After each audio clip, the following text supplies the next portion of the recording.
இதோ உதவி. இலக்கை அடைவதற்கான ரகசியம். வாழ்க்கையில் உங்கள் இலக்கை அடைவதற்கான வழி மிகவும் எளிது. நீங்கள் தேர்ந்தெடுக்கும் எந்த இலக்கையும் நீங்கள் அடையலாம். உங்கள் இலக்கை அடைய எந்த இலக்கையும், நீங்கள் தேர்ந்தெடுக்கும் எந்த இலக்கையும், யாரும் எளிதாக செய்யக்கூடிய பல மிக எளிய விஷயங்களை நீங்கள் செய்ய வேண்டும். 1. முன்னோக்கி விழுங்கள். இலக்கை நோக்கிச் செல்லும் வழியில் அனைவரும் தடுமாறுகிறார்கள். சில நேரங்களில் நீங்கள் விழுவீர்கள். நீங்கள் சிறிய விஷயங்களில் விழுவீர்கள். யாரும் மலையால் தடுமாற மாட்டார்கள், ஆனால் அது கவனிக்கப்படாத மிகச்சிறிய ஒன்றால் மட்டுமே. அதில் ஒரு பாடம் இருக்கிறது. எனவே நீங்கள் எப்போதாவது விழும்போது, எப்போதும் உங்கள் இலக்கை நோக்கி முன்னேறுங்கள். அது நிச்சயமாக ஒரு உடல் விஷயம் அல்ல, இது ஒரு மன அணுகுமுறை. நீங்கள் விழுந்தாலும் உங்கள் இலக்கை நோக்கி தொடர்ந்து முன்னேறும் மனப்பான்மை அது. இது இலக்கை அடைவதில் மற்றொரு வகையான விடாமுயற்சிக்கு வழிவகுக்கிறது. 2. நீங்கள் கீழே விழும்போது எழுந்திருங்கள். மீண்டும், இது உடல் ரீதியானது அல்ல, ஆனால் மனரீதியானது. உங்கள் வாழ்க்கை இலக்கை நோக்கிச் செல்லும் வழியில் ஏற்படும் வீழ்ச்சிகளே வெறும் நிகழ்வுகள் என்று எடுத்துக்கொள்வது பேரழிவுகள் அல்ல. அங்கேயே படுத்துக்கொண்டு நீங்கள் அடிக்கடி விழுவதால் உங்கள் இலக்கை நோக்கிச் செல்லும் பாதை மிகவும் கரடுமுரடாக இருக்க வேண்டும் என்று நினைக்காதீர்கள். அங்கேயே படுத்துக்கொண்டு யாரோ உங்களை தடுமாறச் செய்தார்கள் என்று நினைக்காதீர்கள். அங்கேயே படுத்துக்கொள்ளாதீர்கள், எழுந்திருங்கள். நீங்கள் கீழே விழும்போது எழுந்திருங்கள். எழுந்திருங்கள், உங்கள் இலக்கை நோக்கிச் செல்லுங்கள். இலக்கை அடைவதற்கான அடுத்த படி ஒரு பழைய ஜப்பானிய பழமொழியில் காணப்படுகிறது. 3. நீங்கள் கீழே விழும்போது வெறுங்கையுடன் எழுந்திருக்காதீர்கள். நீங்கள் விழும்போதெல்லாம் ஏதாவது பெறும்போது நீங்கள் தோற்றாலும் வெற்றி பெற கற்றுக்கொள்கிறீர்கள். தோல்வியுற்றாலும் வெற்றி பெற கற்றுக்கொள்வதன் மூலம் வெற்றிக்கான பாதையில் தோல்வியடைவதற்கான நிரூபிக்கப்பட்ட வெற்றி முறையை நீங்கள் கற்றுக்கொண்டீர்கள். இந்த முறை மிகவும் முக்கியமானது மற்றும் மிகவும் பயனுள்ளதாக இருப்பதால், நான் வெற்றிக்கான உங்கள் வழியில் தோல்வியடைவது எப்படி என்ற ஒரு முழு அத்தியாயத்தையும் எழுதினேன். நீங்கள் விரும்பியதை எவ்வாறு பெறுவது என்பதை எனது புத்தகத்தில். மேலும், நீங்கள் இப்போது படித்துக் கொண்டிருக்கும் புத்தகத்தில் இந்த முறை பல அத்தியாயங்களில் குறிப்பிடப்பட்டுள்ளது.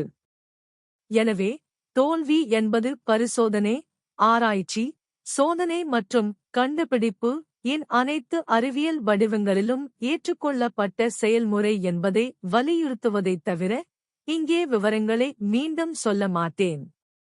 சுருக்கமாக இங்கே, இது பிற அத்தியாயங்களில் அறிவியல் முறையின் விவரிக்கப்பட்டுள்ளதால், வெற்றிக்கான உங்கள் வழி என்ன வேலை செய்யும் என்பதைக் கண்டுபிடிக்கும் வரை, மற்றும் அதைச் செய்யும் வரை என்ன வேலை செய்யாது என்பதைக் கண்டுபிடித்து, அதை நீக்குதல் வைத்திருப்பதாகும். இது அனைத்து அறிவியல் மற்றும் தொழில்துறை ஆராய்ச்சிகளிலும் பயன்படுத்தப்படும் முறையாகும்.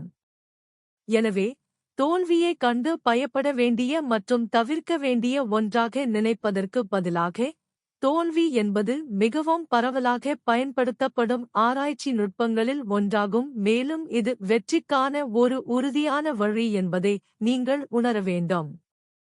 நீங்கள் எல்லா நேரத்திலும் வெற்றி பெற்றால், அது உங்களிடம் திறன் இருப்பதை நிரூபிக்காது. நீங்கள் உங்கள் வாழ்க்கை இலக்கை அர்த்தமுள்ளதாக இருக்க மிகவும் குறைவாக அமைத்துள்ளீர்கள் என்பதை இது நிரூபிக்கிறது, ஏனெனில் நீங்கள் தோல்வியடைய பயப்படுகிறீர்கள். தோல்வியடைய பயப்படும் கூச்ச சுபாவமுள்ள மக்கள் தங்கள் இலக்குகளை தங்கள் சொந்த குறைந்த செயல்திறனுக்கு குறைக்கிறார்கள். அவர்கள் ஒரு புதிய கோல்ஃப் வீரரைப் போன்றவர்கள். அவர் சமமாகச் செயல்பட முடியாது, மேலும் தனது செயல்திறனை மேம்படுத்துவதற்கு பதிலாக தனது சொந்த திறமையின்மைக்கு ஏற்ப சமமாக மாற முயற்சிக்கிறார். உங்கள் வாழ்க்கை இலக்கை மிகவும் குறைவாக நிர்ணயிப்பதன் மூலம் வாழ்க்கையில் வெற்றி பெற முயற்சிக்கும்போது, உங்கள் வாழ்க்கை பரிசு சாதாரணமானது என்பதால் நீங்கள் உண்மையில் வெற்றி பெறவில்லை. சாதாரணத்தை அடைவது என்பது எதையும் வெல்வது அல்ல, அது சாதனை அல்ல, அது சரணடைதல். யார் வேண்டுமானாலும் சாதாரண நிலையை அடையலாம், பெரும்பாலான மக்கள் அதை அடைகிறார்கள். ஏன்? ஏனென்றால் பெரும்பாலான மக்கள் வாழ்க்கையில் நேரடி இலக்குகளுடன் தொடங்குகிறார்கள் அல்லது இலக்குகளே இல்லை. அல்லது முதல் தோல்வியிலேயே தங்கள் இலக்குகளை விரைவாக குறைக்கிறார்கள்.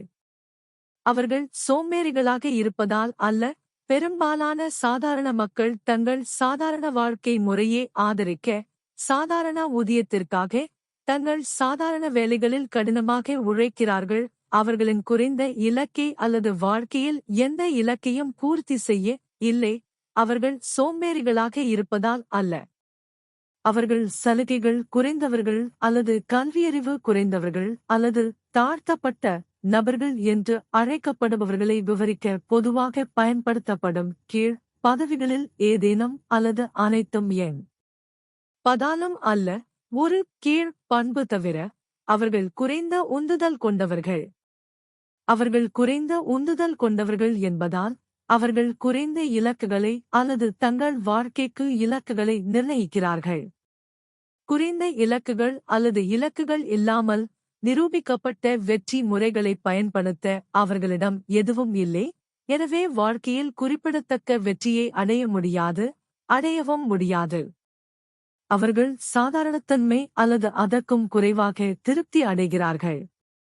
வெளிப்படையான காரணம். எல்லோரும் பார்க்கும் காரணம், மக்கள் குறைந்த உந்துதல் காரணமாக சாதாரணமானவர்களாகவோ அல்லது குறைவாகவோ இருப்பார்கள். நிச்சயமாக அது ஒரு முக்கிய காரணம். ஆனால் பெரிய வெற்றிக்காக, வாழ்க்கையில் பெரிய, சவாலான, தகுதியான இலக்குகளுக்காக பாடுபடாத மக்களின் உண்மையான, அடிப்படை தடுப்பு என்னவென்றால், அவர்கள் தோல்வியடைவார்கள் என்று பயப்படுகிறார்கள். தோல்வி என்பது பயப்பட வேண்டிய ஒன்றல்ல, வெற்றிக்கான வழிமுறையாக பயன்படுத்த வேண்டிய ஒன்று என்பதை மக்கள் கற்றுக்கொண்டால் போதும். இந்த அத்தியாயத்தின் முந்தைய பகுதியில் விவரிக்கப்பட்டுள்ளபடி, தோல்வி என்பது என்ன வேலை செய்யாது என்பதைக் கண்டுபிடிப்பதற்கான வழிமுறையாகும், இதனால் என்ன வேலை செய்யும் என்பதைத் தேடுவதில் அதை அகற்ற முடியும். தோல்வி என்பது அனைத்து அறிவியல், மருத்துவ மற்றும் தொழில்துறை ஆராய்ச்சிகளிலும் பயன்படுத்தப்படும் முக்கிய ஆராய்ச்சி முறையாகும். வணிகம் முன்கூட்டியே அறிந்த ஆராய்ச்சிக்காக பில்லியன் கணக்கான டாலர்களை செலவிடும்போது நீங்கள் ஏன் தோல்விக்கு பயப்பட வேண்டும்? எடிசனும் அவரது ஊழியர்களும் 17,000 சோதனைகளை நடத்தினர், அவை தோல்வியடைந்தன. அவை ஒரு பரிசோதனையில் வெற்றி பெறுவதற்கு முன்பு ஒரு வகை தாவரத்திலிருந்து கணிசமான அளவில் லேடெக்ஸை பிரித்தெடுக்க உதவியது. இது 17,000 தோல்விகளுக்கு மதிப்புள்ளது.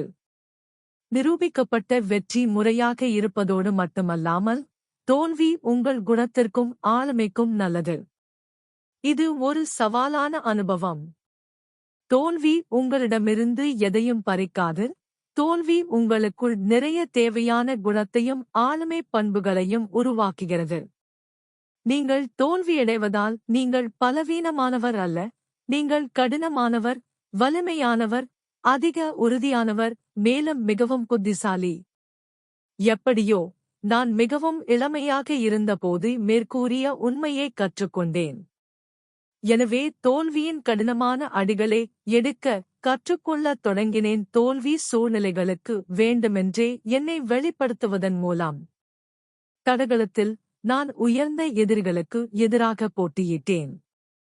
ஒரு இளம் அமெச்சூர் குத்துச்சண்டை வீரராக நான் நிபுணர்களுடன் பயிற்சி செய்தேன். இல்லை என்ற வார்த்தையை கேட்க பழகும் வரை, அது சராசரிகளின் சட்டத்தின் ஒரு ஆள்மாறான பகுதியாக மாறியது வரை, வீட்டுக்கு வீடு, கோல்ட் கேன்வாஸ் விற்பனையை பயிற்சி செய்தேன். எனவே நான் கோபுரத்திலிருந்து தோல்வி பற்றி எழுதவில்லை. தோல்வியுடன் எனக்கு நிறைய அனுபவம் உண்டு. பல தோல்விகள் மற்றும் பல வெற்றிகளைக் கொண்ட எனது சொந்த வாழ்நாளில் இருந்து பாடம் சத்தமாகவும் தெளிவாகவும் வருகிறது. எனது வெற்றிகள் எனது நிலைமையை மேம்படுத்தின, ஆனால் எனது தோல்விகள் மட்டுமே என்னை மேம்படுத்தின. தோல்வி ஒரு சிறந்த ஆசிரியர். தோல்விக்கு பயப்படாமல் உயர்ந்த இலக்கை அடையலாம். நட்சத்திரங்களை நீங்கள் அடைய முடியாமல் போகலாம், ஆனால் அவற்றைக் கொண்டு உங்கள் பாதையை நீங்கள் வகுத்துக் கொள்ளலாம்.